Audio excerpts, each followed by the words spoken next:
You're listening to the Doc Lounge podcast. This is a place for candid conversations with healthcare industry's top physicians, executives, and thought leaders. This podcast is made possible by Pacific Companies, your trusted advisor in physician recruitment. I am your host, Summer Gilbert, and I am the Director of Marketing and Branding here at Pacific Companies. And my co-host today is the one and only Marc Scarlata. Marc is the Director of Permanent Recruitment here at Pacific Companies, and he is the one who got us in contact with the wonderful doctor that we're speaking to today. Today on our Provider's Perspective series, we're talking to Dr. John Hynes. Dr. Hynes is a talented electrophysiologist currently working out of Virginia. Dr. Hynes, thank you so much for joining us today. My pleasure.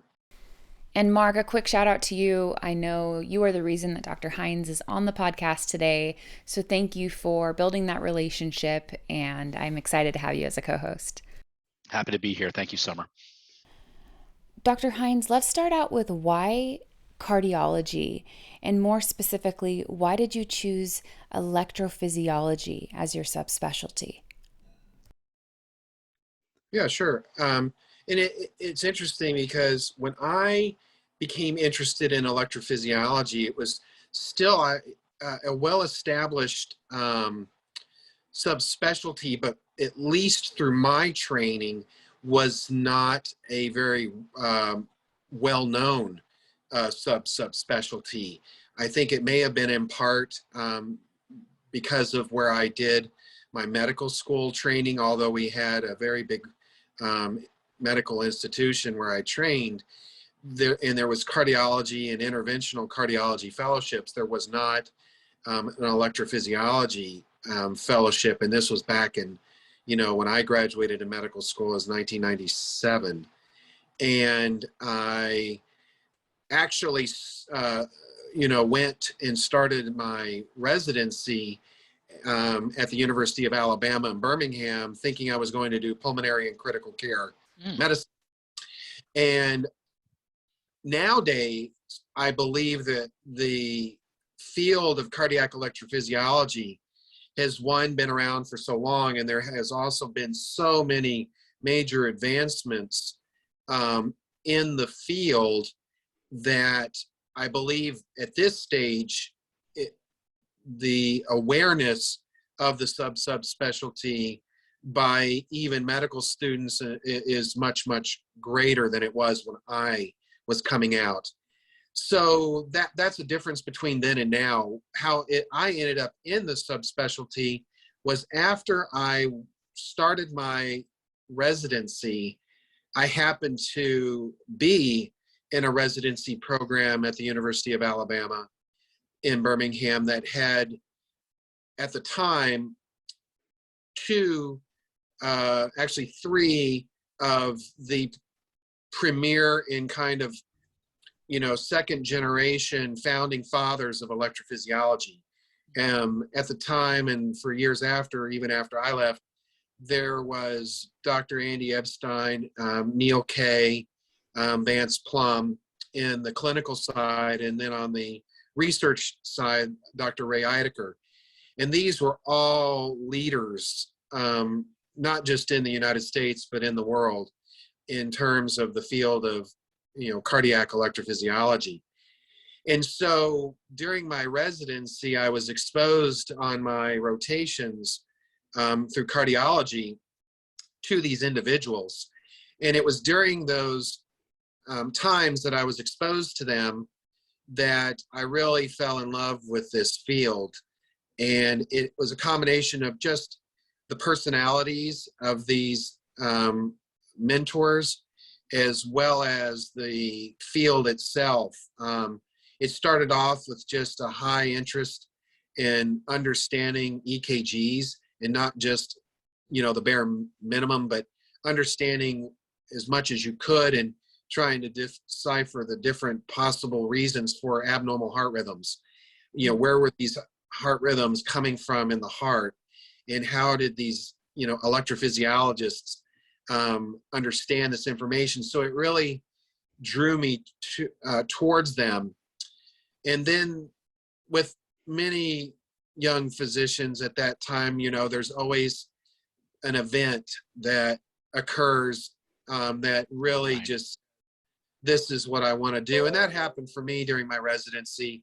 One patient that was extremely ill, and it was an electrophysiologist who was mainly taking care of the patient in the ICU because she was having refractory ventricular tachycardia, but was too unstable at the time and with the technology that we had to undergo an ablation. So that really, hit home because I was involved with her care as the resident. And so it just grew from that. And then I knew that by my second year of residency that I wanted to do cardiac electrophysiology.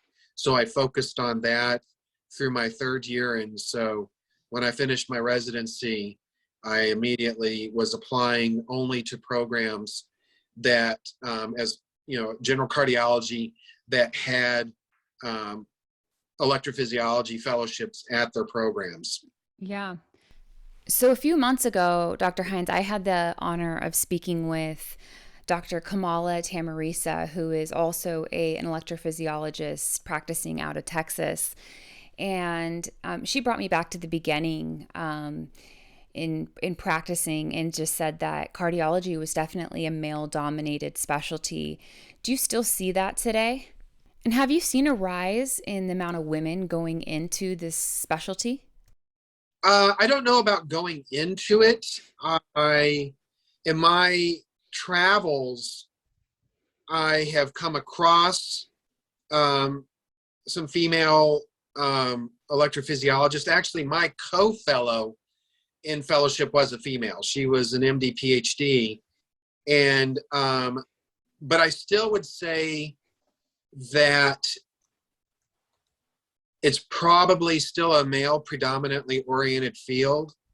I do know that over the 2 decades, basically, that I've been in this field, there has been an advancement, though, not only in the representation of females in the field, but also an emphasis on not just in cardiovascular medicine alone, but also in cardiac electrophysiology and the differences between men and women.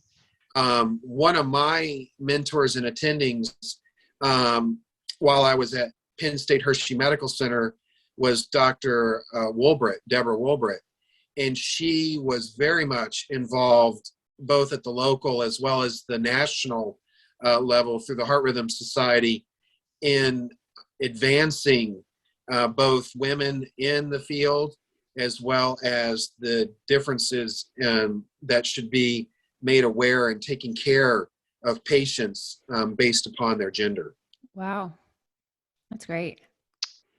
Interesting. Dr. Hynes, you had mentioned that there's usually a defining moment in a physician's career when they have that aha moment that solidifies their decision to go into a particular specialty.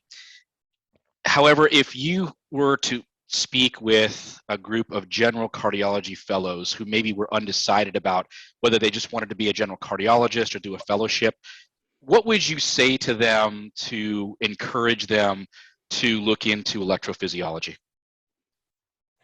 It has to do with a combination of their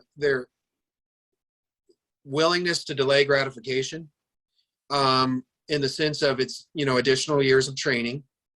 Also, it has to do with their God-given talents with their hands. This is a subspecialty that is beyond or in addition to intelligence. Obviously, those fellows that are made it to the level of their cardiology fellowships are intelligent people, but it has to do with combining that intelligence and applying it in a procedural oriented field, because that is where the bulk of our time in our career is spent, is actually in the EP lab doing procedures, whether that's implanting devices, now doing structural heart with, the left atrial appendage occluding device, or doing ablations, both simple and complex.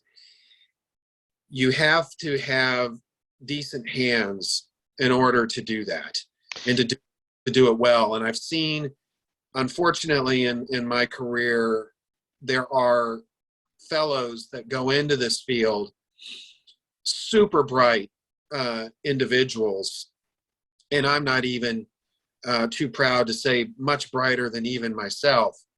But when it came time to application in the lab, that's where it breaks down in many cases, where they just don't have the skill set to execute what they know is in their mind and make it happen in the EP lab, and to, first of all, have a safe outcome, which is the absolute priority.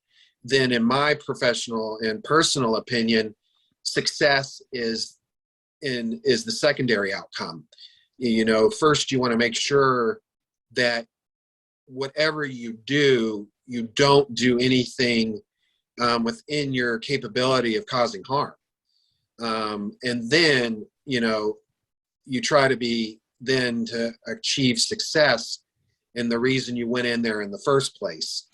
Because in my personal practice, I've always had the mindset that, and I've had the opportunity and blessed to meet individuals in my profession that are more talented than I am.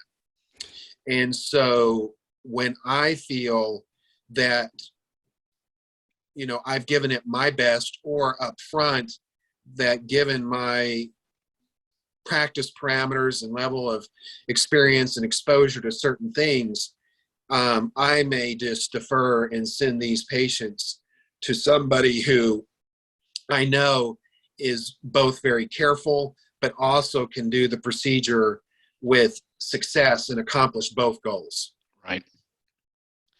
And unfortunately, the level that a fellow will know that, it sometimes is apparent at the level of the general cardiology fellowship. And there are sometimes it doesn't become apparent until they get into the fellowship that this may not be what they should do. Mm-hmm. Just to play devil's advocate with you, I suppose, and I don't know if you would agree with me, that one could say that you had mentioned that you have to have good hands and good skills with your hands for EP, which makes all the sense in the world. Could we also make that same blanket statement for interventional cardiology, the wire skills and things of that nature? And if that's the case, what would be your argument if someone was on the fence between, say, EP and interventional? Would it be lifestyle? Yes, lifestyle. The skill requirements for interventional cardiology is just as important, and especially now with them getting very heavy into structural heart disease, with TAVR and with MitraClip, and also with the left atrial appendage occluding device, Watchman, Watchman, and now the amulet. That's really it, still a deciding factor. But if the skill set is there, lifestyle between the two fields is definitely different, but also it has to do with interest. Mm-hmm. I knew from day one of my cardiology fellowship, I had zero interest in interventional cardiology. Just did not care. I did what I needed to do to understand the at that time the level and what was involved, because I do believe it makes you a better clinician to understand the process. But when I was a little different in the sense of when I started my general cardiology fellowship, one, I already knew that I was going to be doing electrophysiology, and kind of not the rule, but the way that the match system worked. But I had already been promised an EP spot. Okay. At the beginning of my general cardiology fellowship. Now, it came with the stipulation that I had to do my general cardiology fellowship at the same place. Mm-hmm. But I knew Makes when sense. I signed on and started my general cardiology fellowship, I had already been promised a EP spot. Yeah. Gotcha. It is a difference. There are, interventionalists that would rather, poke their eyes out than to be in the EP lab. Oh, wow.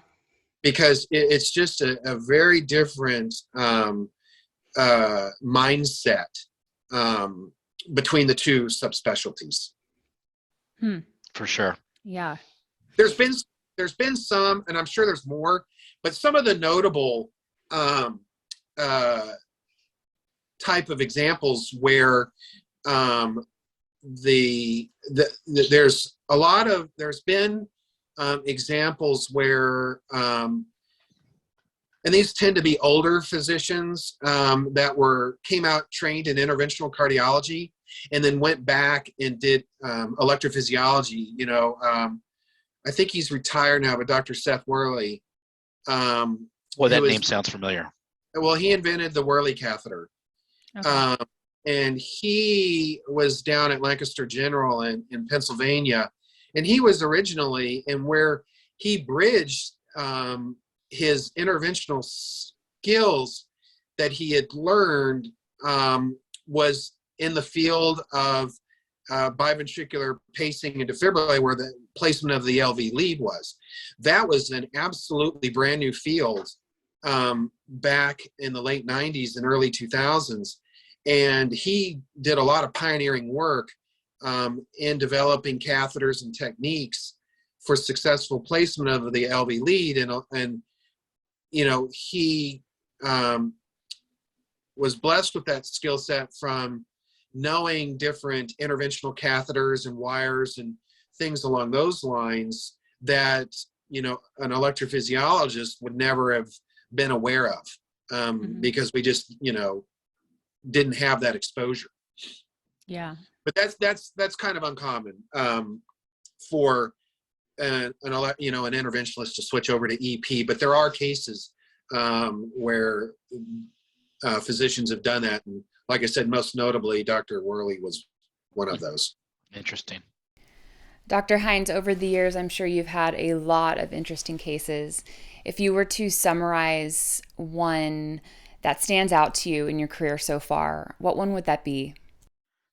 There's been quite a few over the years. I would say that one of my most interesting EP cases was a middle-aged man who had a PVC-induced non-ischemic cardiomyopathy, was, very symptomatic, probably, if I recall, a New York Heart Association functional class 3.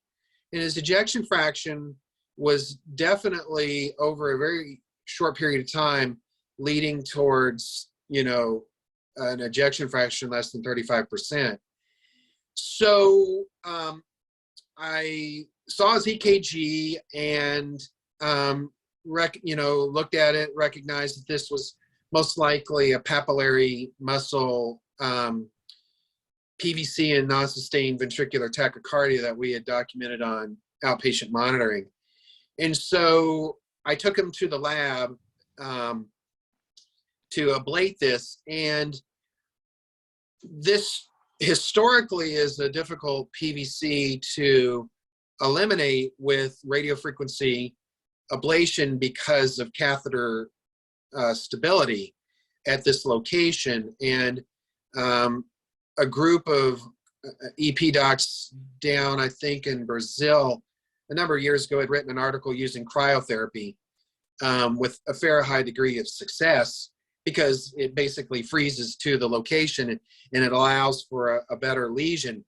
So I had done one with cryo before, and so I said, okay, we're going to get ready to do this. Well, we had changed labs, we locations, and we were getting ready to go, and the cable for the cryo ablation console was missing. Oh, no. and I was just like, yo, you gotta be kidding me. And we're in the case. And so we switched over to RF, and we had also used the new HD grid mapping system with Abbott Medical, which was just beautiful, that showed us the location. And with radio frequency and then with the use of intracardiac echo, we started off, and I was able to suppress the PVC, but it would come back. And then finally, with just careful manipulation, I was actually able to, with intracardiac echo, literally wrap the ablation catheter around the papillary muscle. Wow. Like a noodle around, a fork. And it came on RF. That catheter didn't budge. And we were successfully eliminated that PVC. I had never, with such, the ICE images were beautiful to show the catheter stability throughout the entire lesion. And then the PVC never came back, and with follow-up over a year, still no recurrence, and his EF had returned to normal, and he was no longer symptomatic. So that was an extremely rewarding case. Wow. So interesting. Sounds very involved. Yeah. What was nice was, and it highlights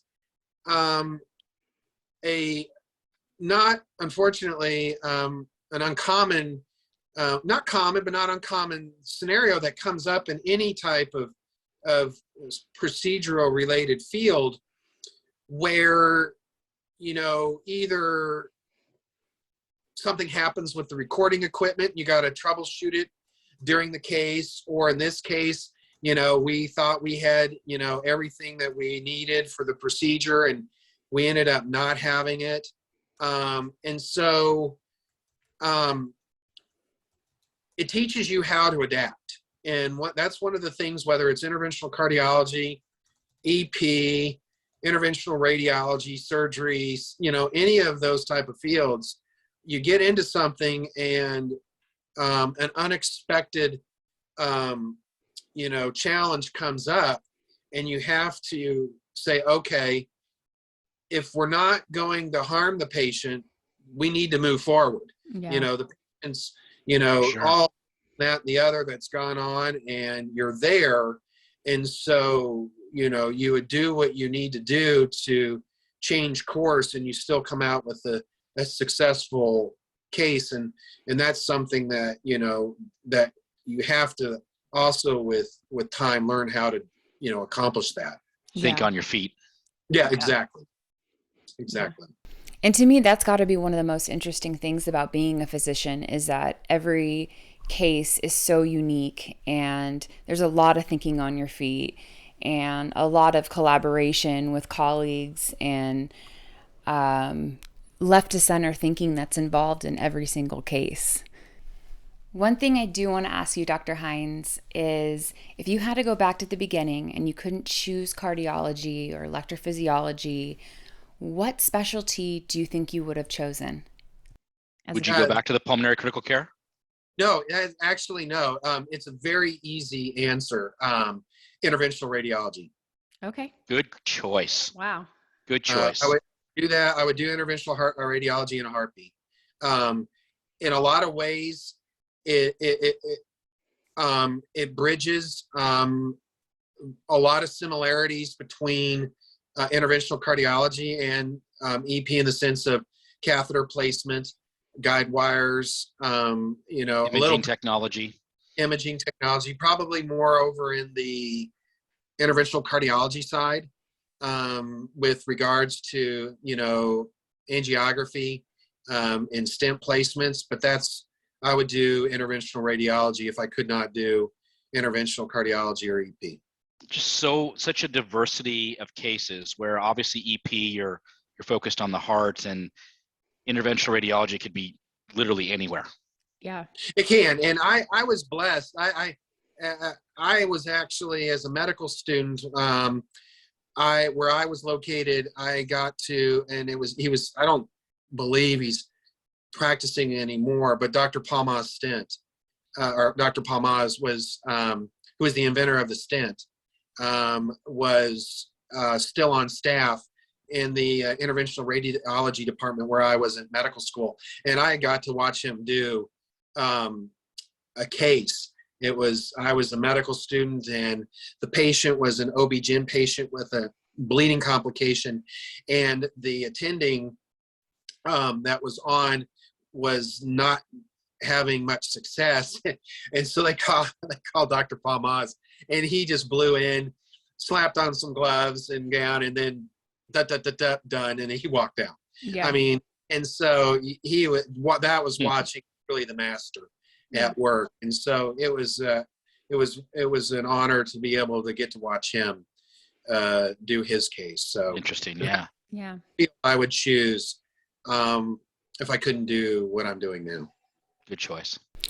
So, Dr. Hynes, this question goes specifically to the residents and fellows that are doing the rotations and trying to figure out what they want to choose, what it is that they want to go into and specialize in. Is there something that like a feeling, like a spark, what advice could you give them to give them some clarity going through this part of picking what they're going to do for the rest of their career as a physician? It's where they have the most interest, and where their real passion lies. I started off going to medical school thinking I was going to do orthopedic surgery, and through it's when I got to my clinical rotations that changed, and I knew I wanted to do a procedural related field, because I was worked in my father's machine shop, and I was very handy with my hands. So I did want to do, and I knew way early on before medical school that I wanted to do something along those lines. So then it became, either pulmonary critical care or GI. Believe it or not, even after leaving, graduating from medical school, the last thing on my mind was cardiology. Wow. I didn't have any interest in it. I had friends graduating from medical school that knew they wanted to be a cardiologist, and I would tell them absolutely no way did I want to do cardiology. So then it's then it was the rotations and the experience. So that to answer your question, it's something that if the medical student hasn't made up their mind, don't panic, because there's plenty of time to decide. Mm-hmm. And it will come. Well said. Yeah. It will come. There will be something that comes along and will show, okay, this is what I really, really want to do. And there are opportunities at the medical school level to do a bunch of different things to try to find out what that is. That's built in. Mm-hmm. If you know that's what you really want, then you can actually start doing a lot of it. And then that would answer your question. Okay, yeah, I really, this, I'm confirmed this is what I want. Yeah. Or no, well then in residency, there's that opportunity again, because you're doing rotation through all these different subspecialties. And so that opportunity again to either find what you want to do, if you haven't found out already, or change your mind. There's not a lot of cases, but I don't know about from medicine to surgery, but I do know from when I was a resident, we had a couple of surgical residents switch from surgery to medicine. Well, that was back in the day when the pyramid system was still in existence. And I don't know if that still exists in surgery residencies or not anymore. But I tell you, those residents, because I was a senior resident when we had a couple come over from surgery, they were phenomenal.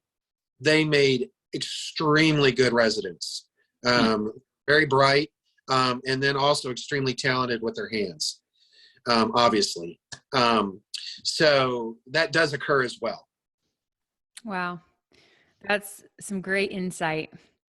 So one of my favorite things about this podcast is the collaboration that it creates. And Dr. Hynes has selflessly given us his email to put in the description. So if you are a physician listening and you want some advice or to collaborate, to talk about a case, if you are a medical student and you have some questions on electrophysiology and choosing that specialty, he has opened himself up to be available to you guys to answer any questions. So please don't hesitate to reach out to him. I'm always interested in helping not just medical students or residents, but over my travels, now I have 16 years of clinical experience under my belt. I avail myself to young electrophysiologists as well, that are, out there, that, maybe struggling or find themselves in situations that, they didn't expect coming out of fellowship. Because in my career, I've also built 2 EP programs from scratch. And so you learn a lot by going through that as well. I've helped a lot of young electrophysiologists with just questions, and then, residents and medical. Yeah, and one of the most powerful things about this podcast, and this is what I think separates us from any others that are out there similar, is that connection that we're bringing. We've had doctors reach out to other doctors that have had similar cases for help, for collaboration. And that, to me, is priceless, because, there's patients every day around the country needing help, and doctors are seeing, some doctors are seeing something for the first time that another doctor has seen multiple times. And by listening to this podcast, we're creating that connection. And it's something that we value so deeply here. And that's one of the main reasons for this podcast. Yeah. And I don't mind my email. I'm old school. I don't have any social media accounts. Okay. But one of my friends, and he's actually, and it's really worked well, Dr. Roderick Tung, who's a cardiac electrophysiologist who is just rapidly advanced through the ranks and is now a star in the field on the international level. And he actually really advanced his career in the sense of, I'm out there by using social media. He'll have these really very, very interesting cases, and then immediately afterwards post it on Facebook or whatever. And physicians are able to take, I've had many people say, John, you need to do the same thing. And I'm like, no, I'm old. Yeah. Well, for the listeners, I still have an AOL account. Yeah. So that will give the people of my simplicity age. And I know, Dr. Hynes, we're out of time, but it just sounds to me, Summer, like we're set up for another future podcast with Dr. Hynes. Yeah. To learn some more. Yep. I agree. Be my pleasure. Well, Dr. Hynes, thank you so much. Thank you for all that you do. We appreciate you. And we hope to get you back on the podcast real soon. My pleasure. We appreciate your time. All right. Oh, thank you much. It's definitely something that I really enjoy doing, and Marc will probably be able to know from some of our conversations that It really, as I've gotten older and have gone through things in my own personal life, it's really an opportunity that I value greatly to come into contact with people who really are at a very vulnerable period of their life because they are sick. And it really is a time and an opportunity and a relationship I treasure in getting to know these patients. Well, there's no hiding that. You can absolutely tell. It shines right through you, Dr. Hynes. So, Oh, thank you. And once again, thank you so much for your time, and we'll make sure to be in touch. Appreciate it, Dr. Hynes. Bye. All right, bye-bye. Thanks. Take care. Thank you to all our listeners. If you'd like to be notified when new episodes air, make sure to hit that subscribe button. And a big thank you to Pacific Companies. Without you guys, this podcast could not be possible. If you would like to be a guest, go to www.pacificcompanies.com. Thank you.